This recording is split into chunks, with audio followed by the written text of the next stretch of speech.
ne craignez pas ceux qui tuent les corps, mais ne peuvent pas tuer l'âme. Mais craignez plutôt celui qui peut tuer le corps, tuer l'âme, le jeter dans la géhenne. La géhenne, c'est l'enfer, c'est le feu éternel. Ici sur la terre ou dans la création, il y a des choses, il y a des êtres, il y a des entités, il y a des forces, il y a des puissances qui sont capables de tuer un corps. Et lorsque Dieu dit ne les craignez pas, il n'a pas dit je les empêcherai. Il n'a pas dit je les rendrai impuissants. Il n'a pas dit ils ne seront pas capables de vous tuer parce que vous êtes à moi. Non. En dehors de la crainte dont le Seigneur nous demande de ne pas avoir, le Seigneur ouvre une brèche en disant il y a ceux qui tuent le corps. La spiritualité n'est pas seulement l'effet de beaucoup prier, c'est l'effet de prendre soin de son corps, son âme et son esprit et de son environnement. Voilà mon enseignement. Être sauvé, être racheté, ne vous donne aucune garantie d'avancement sur cette terre des hommes. Il serait une aberration grave. Tous nous avons été enseignés ainsi, puisque nous sommes sauvés, nous avons la vie en abondance, donc les choses vont aller de mieux en mieux.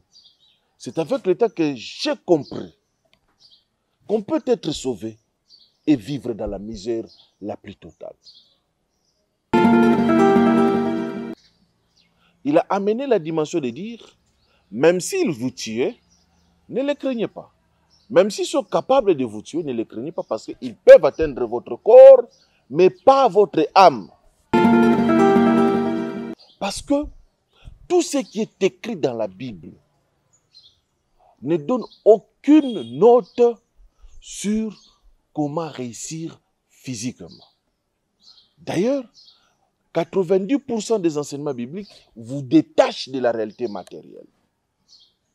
Il faut atteindre une haute dimension de la spiritualité pour pouvoir élever votre corps dans la dimension où vous ne pourriez pas être corrompu par le bien matériel. Ceux qui tuent le corps, la famine tue le corps, la maladie tue le corps, la pauvreté tue le corps, la disette, le manquement tue le corps. Les sorciers peuvent tuer le corps. C'est comme ça que vous allez voir un homme de Dieu mourir par une maladie lancée par un féticheur. En d'autres termes, qu'est-ce que ces gens veulent dire? La sorcellerie, c'est une capacité. Et ça, ensemble, il y a une connaissance. Oyo mutu, oyo aza na œil ouvert, akoki ko acquérir nakati na monde oyo. Ensemble, il y a une pratique. Ensemble, il y a une maîtrise, il y a une énergie, il y a une force, il y a un esprit, il y a une entité. Oyo mutu aza ko acquérir, aza ko gérer, ko dominer, ko utiliser. Shalom, shalom, shalom, bonjour, bonsoir, bon après-midi. Ça dépend de quel moment cette émission vous trouve. Que Dieu vous bénisse, que Dieu vous garde, que Dieu soit avec tout un chacun de nous, que la paix de Dieu, la grâce, la faveur vous accompagne dans toutes choses, dans toute activité, dans tout ce que vous faites. Une fois de plus, je suis heureux de me retrouver devant vous pour parler, pour échanger, pour partager avec vous de la part du Seigneur. Et je sais que si Jésus-Christ ne revient pas demain ou après-demain, nous allons encore nous retrouver, il y aura encore de bonnes choses qui vont arriver. Mais permettez-moi aujourd'hui de partager avec vous quelque chose de particulier, une fois de plus. Avant que je n'avance plus loin, suivez-moi jusqu'à la fin, parce qu'il y a des choses qui seront dites qui vont vous donner encore un peu plus de connaissances, un peu plus de savoir. Abonnez-vous si c'est la toute première fois que vous tombez sur notre chaîne. Activez la cloche de notification, elle vous permettra à ce que, lorsque nous mettrions de nouvelles vidéos, que vous soyez à la page. Et partagez, partagez, partagez encore un peu plus. Et le Seigneur Dieu vous bénira. Je salue tout le monde et je sais que nous tendons vers la fin de l'année. Il y a beaucoup de choses qui se passent dans cette période. Et vous, vous êtes bénis, vous êtes heureux parce que la grâce de Dieu est sur vous. Je voudrais partager avec vous Matthieu chapitre 10, verset 28. Livre de Matthieu, chapitre 10, verset 28. Il y a quelque chose qui a frappé mon esprit et je voudrais parler avec vous. Il dit, ne craignez pas ceux qui tuent le corps et ne peuvent pas tuer l'âme, mais craignez plutôt celui qui peut tuer le corps, l'âme et les jeter dans la géhenne. Ne craignez pas ceux qui tuent le corps, mais ne peuvent pas tuer l'âme. Mais craignez plutôt celui qui peut tuer le corps, tuer l'âme, les jeter dans la géhenne. La géhenne, c'est l'enfer, c'est le feu éternel. Ici, en dehors de la crainte dont le Seigneur nous demande de ne pas avoir, le Seigneur ouvre une brèche en disant, il y a ceux qui tuent le corps. La spiritualité chrétienne reconnaît que nous avons le corps, l'âme et l'esprit. Elle enseigne cette tripartite du corps, âme, esprit, entre autres l'âme est la partie maîtresse même, parce que entre le corps et l'esprit, il y a l'âme. L'âme joue le rôle de médiateur. J'enseigne dans mon école, j'ai enseigné une fois sur l'âme où j'expliquais qu'entre le corps et l'esprit, l'âme se tient au milieu afin de pouvoir retenir les deux entités. Parce que s'il n'y a pas d'âme, le corps va se dévier dans un autre sens, l'esprit va aller dans un autre sens. Ces deux entités ont du mal à rester ensemble. Et la force de la cohésion qui maintient le corps et l'esprit en harmonie, c'est l'âme. Et la définition de l'âme, elle est large dans toute la Bible. Pour les uns, c'est la vie, pour les autres, c'est une entité distincte. Et comme je ne suis pas à l'école ici, donc je vais m'arrêter par là. Et ce que je sais, la Bible reconnaît que l'âme siège dans le sang. Et c'est dans le sang qu'on trouve cette entité-là. Elle est extrêmement importante pour que l'être qui a le sang soit vivant. Pas d'âme, pas de vie. C'est comme ça, lorsqu'on parle d'Adam, on dit, le Seigneur insuffla un souffle de vie en Adam. Adam devint une âme vivante. En d'autres versions, on dit un être vivant. L'âme prend tout ce que le corps conçoit, fait, détermine, agit ou réfléchit, le transmet à l'esprit. Et elle prend tout ce que l'esprit fait, ainsi de suite, le transmet au corps. Il suffit tout simplement qu'il y ait rupture d'âme, l'esprit va aller flottant, le corps va tomber et se terminer. Parce que, souvenez-vous, et pas souvenez-vous, apprenez ceci, l'esprit ne possède pas la matière. Qu'est-ce que je vais dire? L'esprit pur aura du mal à pénétrer une matière et à demeurer dans la matière. Lorsque l'esprit veut entrer en contact avec la matière, l'esprit pur absorbe la matière. C'est-à-dire, je suis assis sur une chaise parce que c'est de la matière, ainsi de suite. Mais si l'esprit voulait s'asseoir sur cette chaise, l'esprit ne s'asseyerait pas sur la chaise. Lorsque l'esprit va venir, la chaise va pénétrer dans l'esprit. Je ne sais pas si vous comprenez ce que je suis en train de dire. Je peux tenir le téléphone, de la matière, c'est physique. Mais lorsque l'esprit veut entrer en contact avec le téléphone va rentrer dans l'esprit. Je suis en train de faire une étude lorsque le Seigneur me donnera suffisamment assez d'éléments, parce que je suis fortement avancé, je crois que ça serait un très très très bon livre pour le milieu chrétien, où je suis en train d'enseigner sur l'esprit dans ses différentes formes et coutures. La conception que nous avons, c'est l'esprit est dans l'homme. Dans l'homme. Or, nous savons que lorsque l'esprit est en face de la matière, l'esprit absorbe la matière.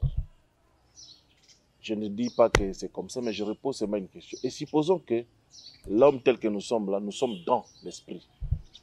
Nous mouvons, nous bougeons. Commencez maintenant à réfléchir. Vous allez comprendre pourquoi les gens disent que je suis dans l'esprit, je vis en esprit.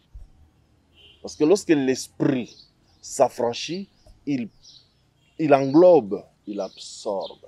Ce n'est pas ça le but de mon émission ce matin.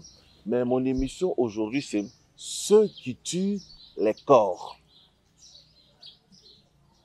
Ici sur la terre ou dans la création, il y a des choses, il y a des êtres, il y a des entités, il y a des forces, il y a des puissances qui sont capables de tuer un corps. Et lorsque Dieu dit ne les craignez pas, il n'a pas dit je les empêcherai. Il n'a pas dit je les rendrai impuissants. Il n'a pas dit ils ne seront pas capables de vous tuer parce que vous êtes à moi. Non. Il a amené la dimension de dire même s'ils vous tuent, ne les craignez pas. Même s'ils sont capables de vous tuer, ne les craignez pas parce qu'ils peuvent atteindre votre corps, mais pas votre âme.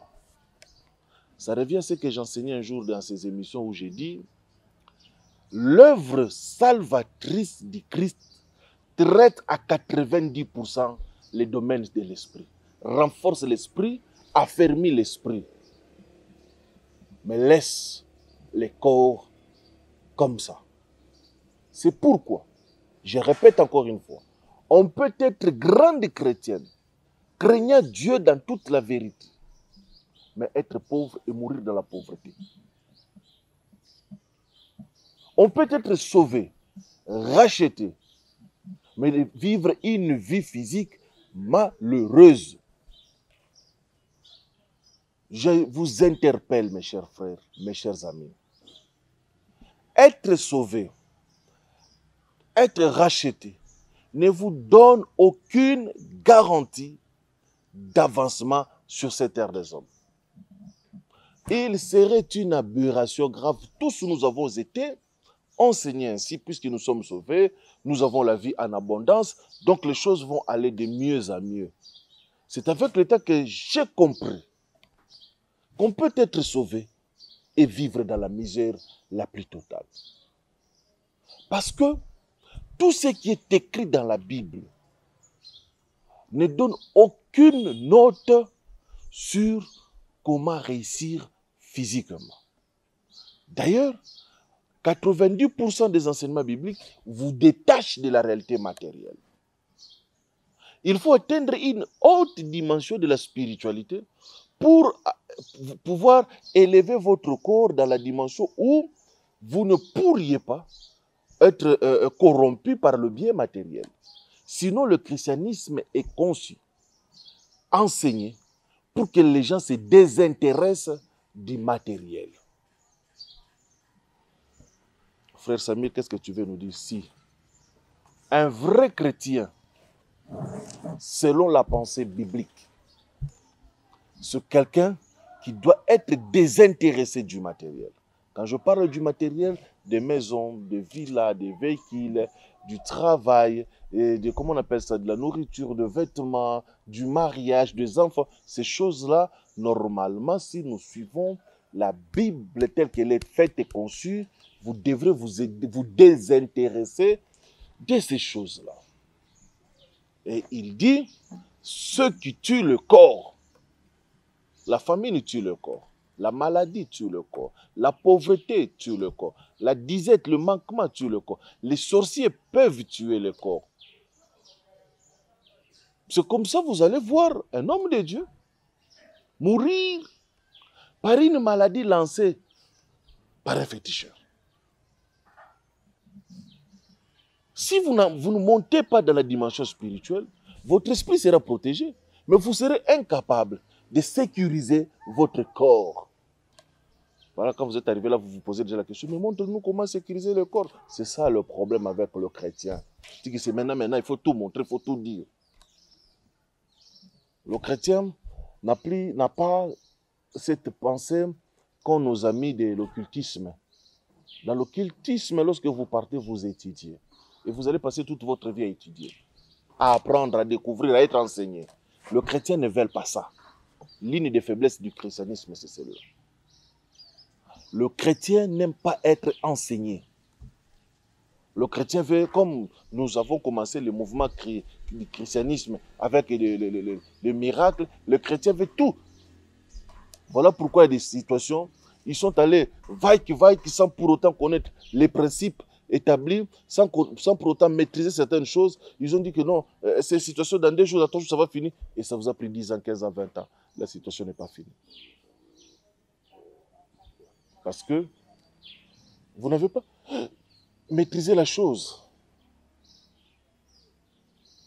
Le corps peut être à la merci des sorciers. Le corps peut être à la merci des magiciens, des marabouts, des féticheurs. Combien d'hommes de Dieu, ont été sacrifiés? Ils meurent parce que les sorciers de son quartier se sont ligués. Je connais l'histoire d'un homme de Dieu dans les années 98. J'étais trop jeune. J'avais commencé mon ministère à peine. Nous nous sommes rencontrés dans une famille.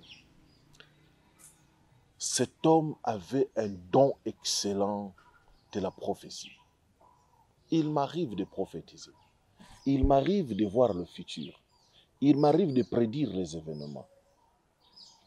Et en matière de prophétie, j'en suis ou j'en connais quelque chose.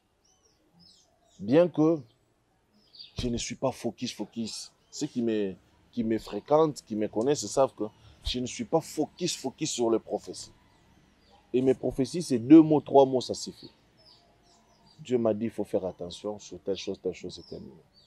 Je n'entre pas en transe. Lorsque les mouvements de réveil spirituel ont commencé, avant que je continue mon histoire, je vous raconte un peu, une petite parenthèse. Les gens prophétisaient déjà, moi Dieu, je connais, je parle, j'ai dit. Je suis arrivé dans d'autres pays où je vis les gens écrivaient des cahiers, non, Dieu m'a donné les dons d'écriture. Et pour ne pas jeter parmi les jeunes gens qui pouvaient ouvrir les yeux, regarder quelqu'un dit Dieu m'a dit ça, sans pour autant entrer dans les boubou, à parler beaucoup à langue tressaillir, non. Et plus j'ai grandissé dans la prophétie, plus au jour d'aujourd'hui, je ne sais même pas s'il faudrait que je fasse combien de secondes pour alterner mon esprit et mon corps physique. Je ne sais pas même s'il faut que je fasse quelle cérémonie, non.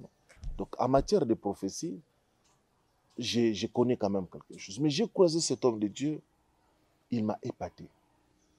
La famille nous a invités. Je pourrais dire peut-être, bon, vous savez, avec les ailes de l'époque, avec les visions qu'on avait, c'était pratiquement une compétition prophétique. Il prophétise, je prophétise, on a commencé, on détaillait, on donnait les informations. En tout cas, pour ne pas dire parole de connaissance, on a dit beaucoup de choses. Moi, j'ai parlé, il a parlé. Les familles ont pris nos 2 prophéties, qui étaient d'abord données séparément. Moi, j'ai donné les miennes, lui, il a donné les siennes. Les 2 familles ont pris les prophéties. Elles étaient identiques, point par point, à 100%. Et ce n'était pas 3 prophéties ou 4 prophéties. C'était des grandes prophéties, des visions sur les états d'âme des gens. Je dis c'était 100% identique. Le chef de cette famille va nous appeler pour nous mettre ensemble. Parce qu'on ne se connaissait pas. On ne s'était jamais vu. Lorsqu'il va nous mettre ensemble, il va me présenter, il va le présenter par respect de sa famille, j'étais le nom.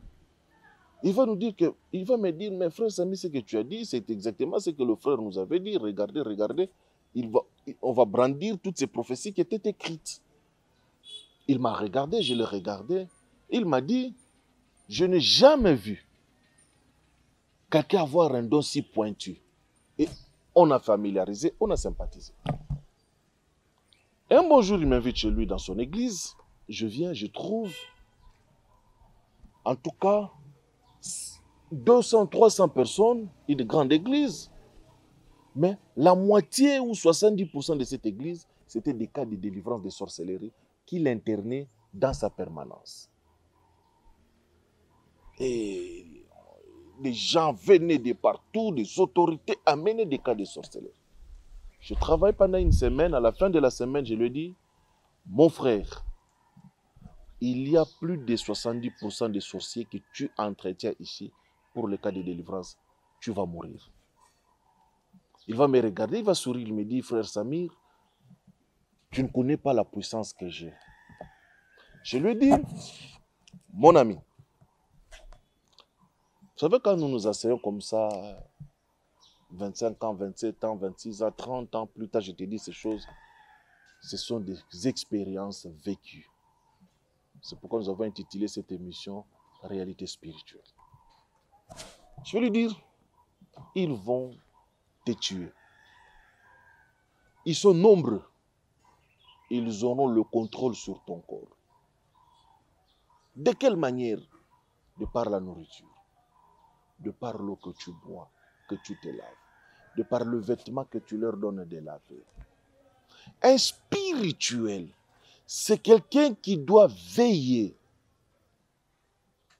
pas seulement dans les choses spirituelles, mais dans l'environnement. C'est comme ça, lorsque j'enseigne, je dis, nous avons le corps, l'âme, l'esprit et l'environnement. Lorsqu'on veut t'atteindre, on n'utilisera que l'environnement, l'entourage.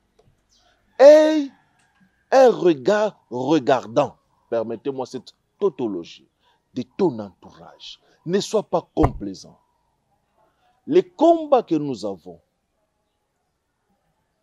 est spirituel. Mais il arrive à un certain moment donné, les combats peuvent être charnels et physiques.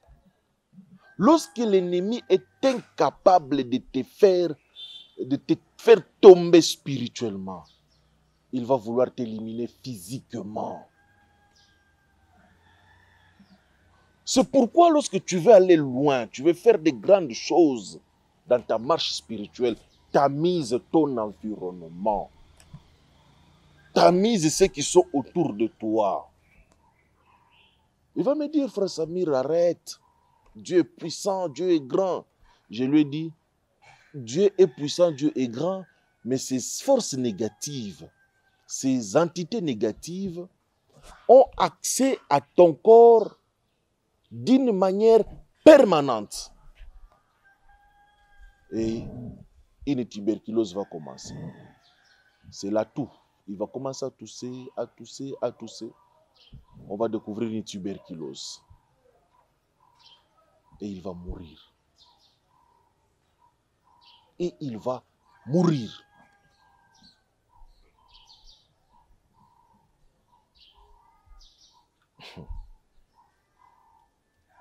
Si vous ne comprenez pas ces choses, vous pouvez avoir le feu de l'esprit. Vous brillez en esprit. Vous êtes une flamme de feu en esprit. Mais votre corps a-t-il atteint la dimension à ce que cette flamme d'esprit vienne enflammer votre corps? Ça là, la Bible ne l'a pas enseigné. C'est comme ça, pasteur, prophète, homme de Dieu que nous sommes, nous mourons de maladie. Élisée était un très très grand prophète, il est mort d'une maladie. Élisée était atteint de la maladie dont il devrait mourir, nous dit la Bible. Avec tout ce qu'il avait comme don, la maladie a élu domicile en lui.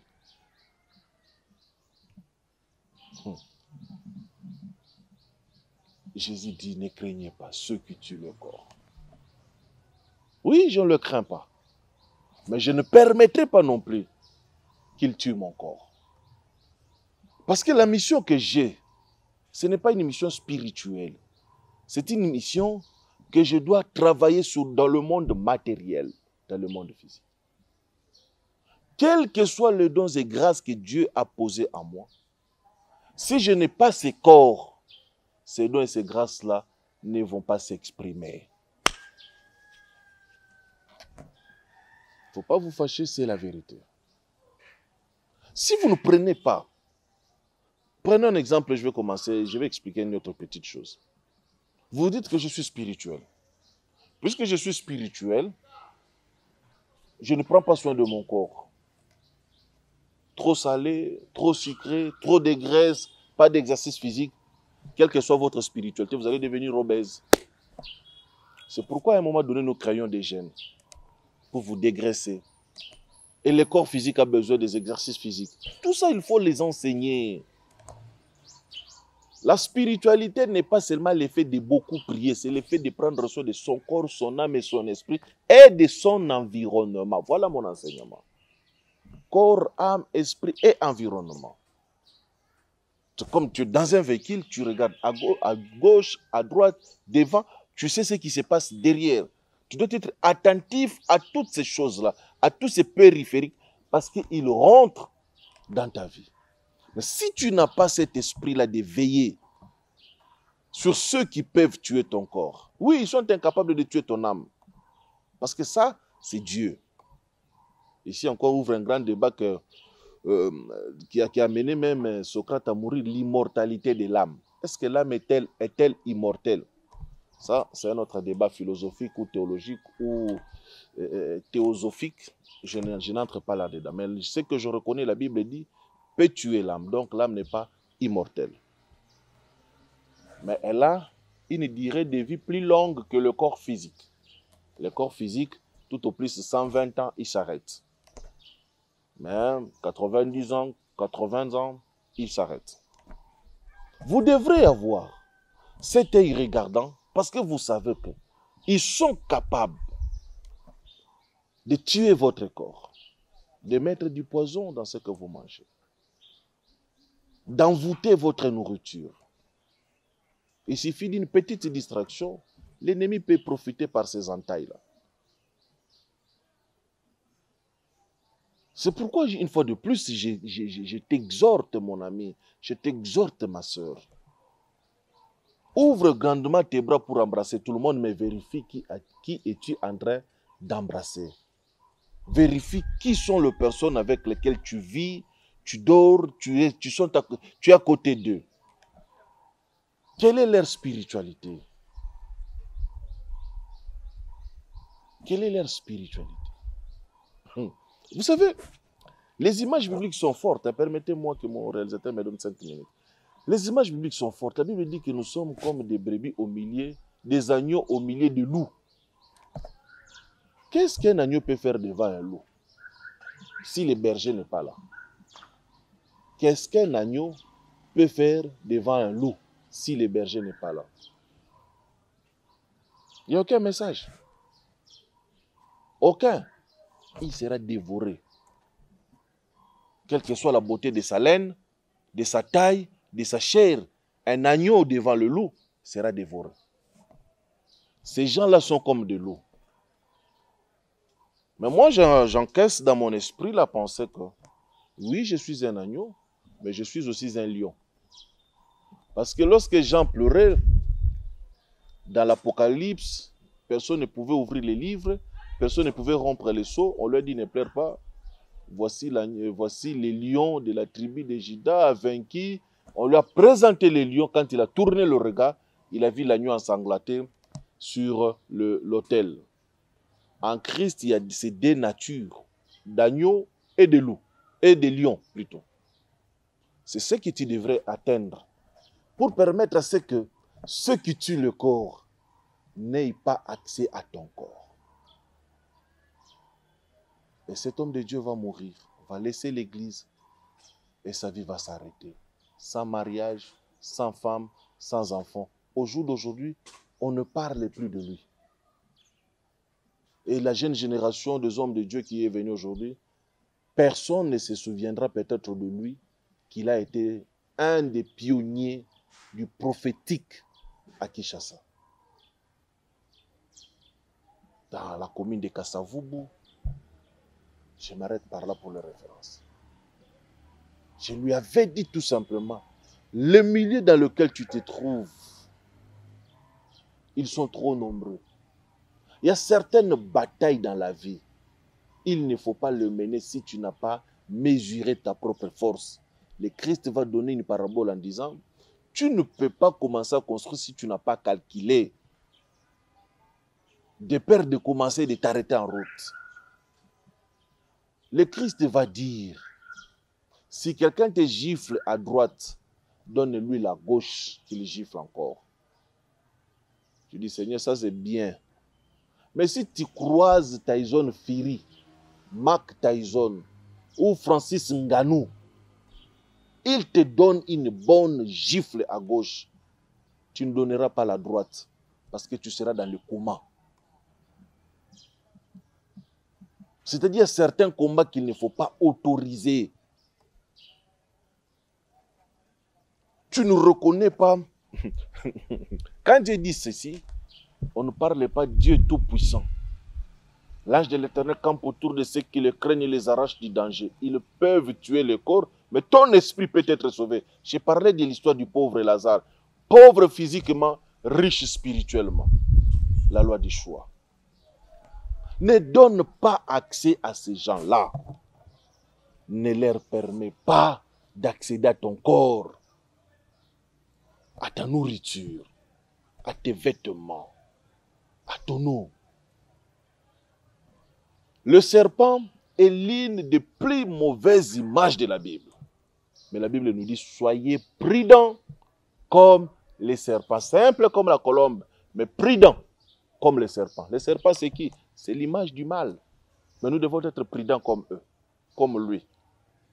C'est ça la spiritualité. Ce n'est pas d'abord prier beaucoup, jeûner beaucoup, monter à la montagne. Non. C'est de savoir, je vis où? Avec qui? Quelle est la mission de cette personne à côté de moi? Tu dors, tu te maries à un sorcier, à une sorcière. Mais il va te finir. Tu te maries à un occultiste. Il va te finir. Parce qu'à chaque fois que vous allez vous accoupler, tu lui donnes accès. À chaque fois que vous allez manger, tu lui donnes accès. Puisque tu n'es plus suffisamment, tu n'es même pas assez enseigné. Et le diable a créé un état d'esprit dans l'église. Lorsqu'on veut parler de grandes choses, ça c'est des pratiques occultes. Il faut fuir ces gens-là. C'est le combat que nous avons aujourd'hui. Le frère Samy, là, les choses qu'il enseigne là, on ne les voit pas clair. Vous voulez me voir clair dans quel sens? C'est la vérité, c'est la réalité. L'esprit, les saints, les anges, les dieux, tout ça protège. Mais le corps, on le protège comment? Comment on protège le corps? Comment? Comment on peut dormir? Comment on peut se réveiller? Vous savez, j'ai rencontré des occultistes qui m'ont dit, frère Samir, ma grande peur, c'est de vivre dans une maison avec un sorcier. Un occultiste, avéré, patenté. Il me dit, ma grande peur, c'est de vivre avec un sorcier. Parce que ces gens-là, c'est comme des rats. J'ai dit, ah bon, vous-même? Il dit, non, non, non, non, non, non. Moi, je n'aime pas les sorciers. Je le regarde, je dis, mais un royaume divisé. Il dit, non, non, non, non, frère. Bon, on en parlera un autre jour. Parce que je n'ai pas encore fait l'émission sur les occultes et l'occultisme. Devenez prudents. Soyez sages. Acceptez à un moment donné de vous asseoir. On vous enseigne les choses de la vie ou de l'esprit. Qui peut permettre de telle sorte que, même s'il arrivait que tu te retrouves au milieu, un agneau ne peut pas se défendre devant un loup s'il ne transmute pas en devenant un lion. Mais pour devenir un lion, il faudrait qu'on te donne l'enseignement des lions. Jérémie chapitre 1er va dire ceci. Dieu appelle Jérémie, il dit, je t'ai choisi, je t'ai fait ceci, mais écoutez la mission que Dieu donne à Jérémie. Il dit, c'est pour abattre, pour détruire, pour ruiner, pour déraciner. C'est la mission que Dieu t'a de donner à Jérémie. Détruire, déraciner. Mais nous avons été tellement cléments que nous avons cru que c'est détruire les œuvres. Il y a certaines personnes, on détruit leurs œuvres et on détruit la personne. Il y a des sacerdoces qu'on doit déraciner dans votre famille. Et vous les déracinez, vous les calcinez, vous détruisez les personnes. Vous savez, c'est parce que nous parlons des droits de l'homme et tout qu'on sort. Regardez ce qu'Élie avait fait avec le prophète de Baal. Quand il a fait descendre le feu sur l'autel, il les a menés au torrent pour les égorger. Aujourd'hui, Élie, c'est un kamikaze. C'est un terroriste. Hein? Tu ne laisseras pas vivre la sorcière. Ce sont des versets qui sont choquants, qu'on ne doit pas vraiment enseigner littéralement parce que ça fait peur. C'est comme j'ai mis une émission sur le psaume 35. Priez pour vos ennemis. Comment vas-tu prier pour ton ennemi? Qu'il devienne plus fort? Que ton ennemi devienne plus fort? Non. Active le psaume 35. La deuxième version est en train de venir. Psaume 35, deuxième saison. Comment activer le psaume 35? Que leur route soit ténébreuse, leur chemin glissant. David est en train de crier, ils m'ont environné comme des loups. Lorsque tu te retrouves dans cet environnement-là, si on ne t'a pas enseigné comment transmuter pour devenir un lion, on va te dévorer. Mais pour devenir un lion, on doit te donner, t'enseigner les enseignements des lions. Parce que le lion est carnivore, l'agneau est herbivore. Et l'enseignement des herbivores, ou la nourriture des herbivores, leur donne le caractère plutôt des herbivores. Tous les herbivores sont doux, sont calmes. Regardez les buffles, regardez les éléphants. Ils sont gros, mais ils sont calmes. Mais tous les carnivores sont agités. En matière, à certaines dimensions, il faut que tu deviennes un lion. Et que quand tu vas rugir, je vais m'arrêter. Un jour, Israël va venir appeler, le roi d'Israël va appeler le roi de Juda pour qu'il parte en guerre. Le roi d'Israël, je crois que c'est Akab, va dire au roi de Juda, il dit, toi porte tes vêtements royaux. Moi, je vais me déguiser, je vais aller au combat. Ils vont aller dans le combat. Le roi de Juda avec ses habits royaux. Le roi d'Israël s'est déguisé. Lorsqu'ils sont arrivés en plein combat, les ennemis ont changé de stratégie en disant « Attaquons le roi ». Ils se sont tous rapprochés aux côtés du roi. Ils voulaient tuer le roi pour faire cesser le combat. La Bible dit, le roi de Juda poussa un cri. Il faut bien lire les Écritures. Les ennemis disent, oh non, ce n'est pas le roi d'Israël. Le cri qu'il a poussé. Ça, c'est la haute spiritualité. Le cri qu'il a poussé. Les ennemis ont cessé le combat. Ils n'ont même plus voulu le tuer. On devrait le tuer pour usurpation. C'est un usurpateur. Le cri qu'il a poussé. Juda a pour totem les lions. Le cri qu'il a poussé. Mettez-moi les versets en commentaire. Mettez-moi ça en commentaire. Mettez-moi ça en commentaire. Les cris qu'il a poussés. Ils se sont détournés. On dit, un homme a tiré au hasard une flèche. Au hasard. C'est cette flèche qui va atteindre le roi d'Israël. Et il va mourir.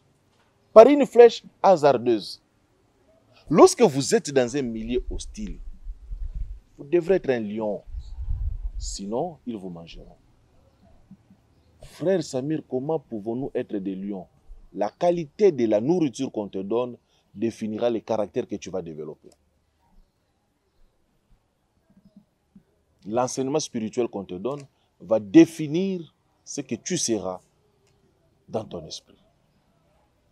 Shalom, paix, bénédiction dans vos maisons.